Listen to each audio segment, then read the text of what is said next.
આજે પવિત્ર શ્રાવણ માસની શીતળા સાતમનો દિવસ છે। આજના દિવસે લોકો શીતળામાને પગે લાગવા જાય છે અને ત્યાં કુલેર ચડાવે છે, શ્રીફળ વધેરે છે અને માના દર્શન કરી અને લોકો આનંદ અનુભવે છે। તો આજના દિવસે ગાયોના પણ દર્શન કરી લો। શીતળામાના દર્શનની સાથે સાથે ગાયના દર્શન કરો તો ઘણો લાભ થશે। જો માં કેવા પ્રેમથી અહીં ભોજન આરોગી રહ્યા છે।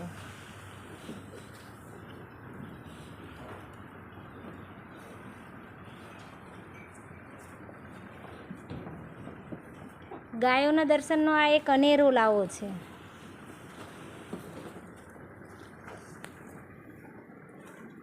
ઘણા લોકોને એવું થાય કે આ રોજ રોજ ગાયોના વિડીયો દેખાડે છે, પણ અમને આમાં જ આનંદ આવે છે।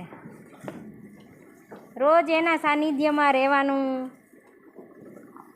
એમને ખાતા જોવાનું, ક્યારેક એ દુઃખી હોય તો એમના દુઃખમાં રડી પણ લેવાનું। અહીં ગાયો છે, એમાં ઘણી ગાયો ક્યારેક બીમાર પડી જાય અને એ આપણા જેવું જ આમ એમના દિલમાં આપણા જેવું જ થાય। એનું વાછડું અલગ થઈ જાય તો એ રડે, એને કંઈક તકલીફ હોય તો પણ એ આંસુડા પાડે, આપણી જેમ જ। એને તમે રોજ તમારી જોડે જુઓ તો તમને ખબર પડે કે આ માણસ જેટલું જ સમજે છે અને માણસ જેવી લાગણીઓ અનુભવે છે।